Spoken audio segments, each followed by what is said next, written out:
Good morning बच्चों। आज हम लोग हिंदी की क्लास में सगुण भक्ति शाखा के विषय में अध्ययन करेंगे। सगुण भक्ति काव्य या सगुण भक्ति शाखा के अंतर्गत राम भक्ति शाखा और कृष्ण भक्ति शाखा के विषय में पढ़ेंगे। तो सबसे पहले आइए हम लोग राम भक्ति शाखा की प्रवृत्तियाँ जान लेते हैं, उसकी विशेषताएँ जान लेते हैं। तो राम भक्ति शाखा की प्रथम विशेषता है राम के लोक रक्षक रूप का चित्रण। इसके अंतर्गत भगवान श्री राम के लोक रक्षक रूप का चित्रण किया गया, जिसमें वो मर्यादा पुरुषोत्तम श्री राम हैं, दुष्टों का संहार करने वाले हैं। इस प्रकार उनके लोक रक्षक रूप का चित्रण किया गया है। अगली विशेषता है दास्य भाव भक्ति। तो राम भक्त कवियों ने दास्य भाव की भक्ति को अपनाया है।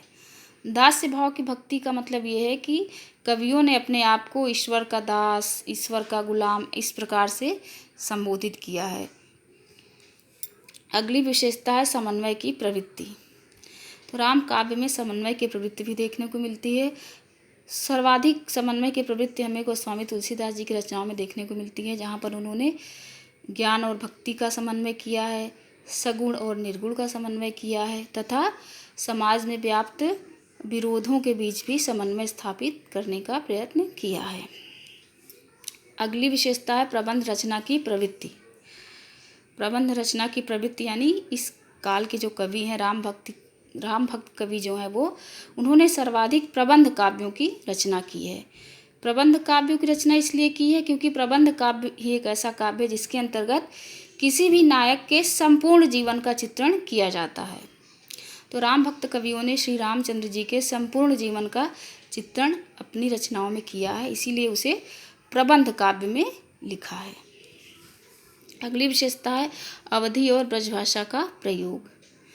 तो राम भक्त कवियों ने अवधी और ब्रजभाषा दोनों ही भाषाओं का प्रयोग किया है। हालांकि अवधी भाषा में सर्वाधिक रचनाएं हुई हैं, लेकिन तुलसीदास जी ने ब्रजभाषा में भी अपनी 3 रचनाएं की हैं, विनय पत्रिका, कवितावली और गीतावली। इसलिए इस युग में अवधी और ब्रजभाषा दोनों का प्रयोग किया गया।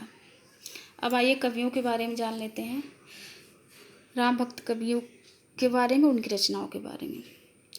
तो राम भक्त कवि हैं रामानंद जी, इनकी रचना का नाम है रामार्चन पद्धति। और राम भक्त कवियों में सर्वाधिक महत्वपूर्ण हैं गोस्वामी तुलसीदास जी, बहुत प्रसिद्ध भी हैं, आप सब लोग जानते होंगे। इनकी रचना रामचरितमानस बहुत ही प्रसिद्ध है, घर घर में मिलती है।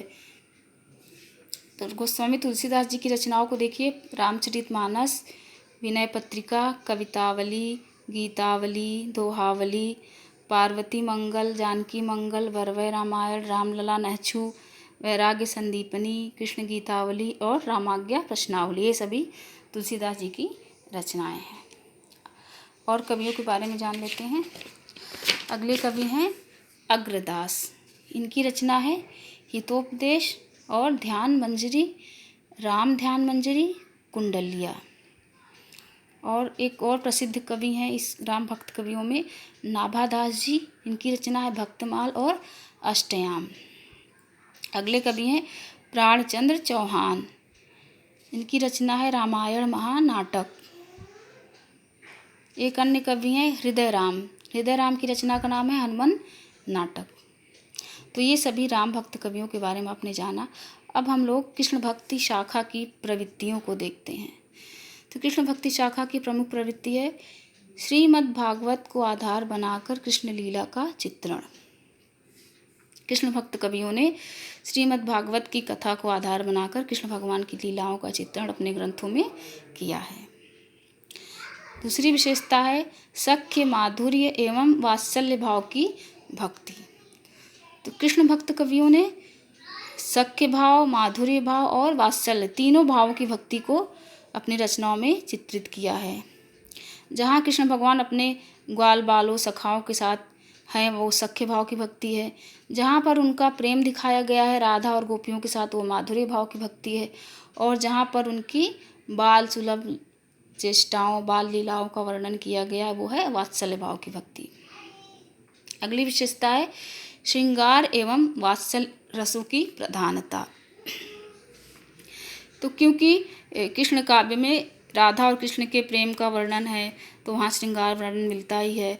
साथ ही उनकी बाल लीलाओं का वर्णन किया है तो वहाँ पर वात्सल्य रस प्राप्त होता है। इसलिए श्रृंगार और वात्सल्य रस की प्रधानता देखने को मिलती है। अगली विशेषता यह है कि कृष्ण काव्य में श्री कृष्ण भगवान के जीवन के किसी एक ही पक्ष को चित्रित किया गया है। कृष्ण भक्त कवियों ने भगवान श्री कृष्ण के बाल स्वरूप और उनके किशोर अवस्था का ही चित्रण किया है। उनके प्रौढ़ स्वरूप का चित्रण नहीं किया है। जब वो महाभारत के राजनीति विशारद के रूप में सामने आते हैं, एक धर्म रक्षक के रूप में लोगों के समक्ष आते हैं, उस रूप का चित्रण नहीं किया गया है। अगली विशेषता है रीति तत्व का समावेश। रीति तत्व, जैसा कि रीतिकाल में आकर के रीति तत्व की शुरुआत होती है। रीतिकाल को इसीलिए उसका नाम ही रीतिकाल दिया गया। तो रीति तत्व का मतलब क्या है? जो भी काव्यांग होते हैं, जैसे अलंकार हो गया, रस हो गया, इन सब के विषय में जिन ग्रंथों में लिखा जाता है वो रीति ग्रंथ कहलाते हैं। तो रीतिकाल के पहले ही कृष्ण भक्त कवियों ने ही रीति की शुरुआत की, जिसमें सूरदास जी और नंददास जी की रचनाओं में हमें रीति तत्व या काव्यांग निरूपण देखने को मिलता है। अगली विशेषता है मुक्तक काव्य शैली की प्रधानता।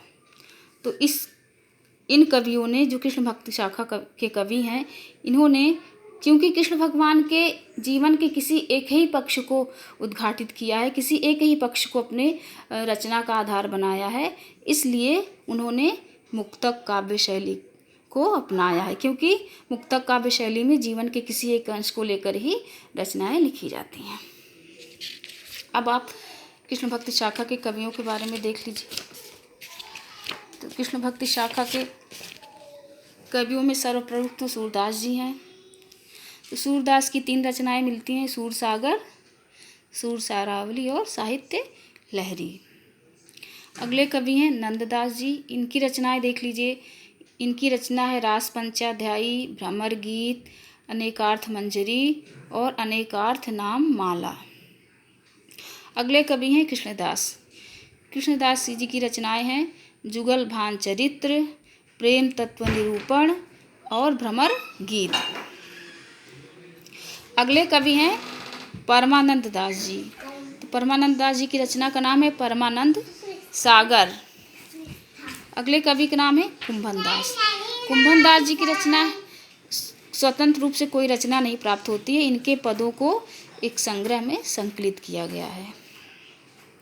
पद संग्रह नाम से इनके पदों को संकलित किया गया है। अगले कवि हैं चतुर्भुज दास की 2 रचनाएं मिलती हैं, द्वादश यश और भक्ति प्रताप। एक और कवि हैं इस काव्यधारा के छीत स्वामी जी के भी स्वतंत्र रूप से कोई पुस्तक नहीं मिलती है।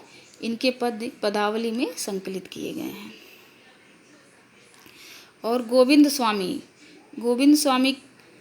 के भी कोई गोविंद स्वामी जी की भी कोई रचना या कोई ग्रंथ नहीं प्राप्त होता है। तो गोविंद स्वामी के पद, इस नाम से इनके पद वो संकलित किए गए हैं। अगले कवि हैं हित हरिवंश की 2 रचना है, हित 84 और राधा सुधा निधि। और कवित्री मीराबाई भी कृष्ण भक्त कवियों में प्रमुख हैं।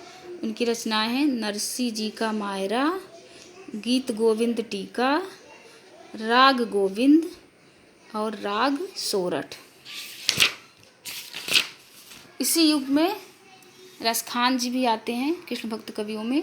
तो रसखान जी की 2 रचनाएं मिलती हैं, प्रेम वाटिका और सुजान रसखान। तथा नरोत्तम दास जी की भी 2 रचनाएं प्राप्त होती हैं, सुदामा चरित्र और ध्रुव चरित्र। तो बच्चों, इन सब कवियों के नाम, उनकी रचनाओं के नाम आप अपनी पुस्तिका में लिख लीजिएगा। यह आपका गृह कार्य है। फिर अगली क्लास में मिलते हैं।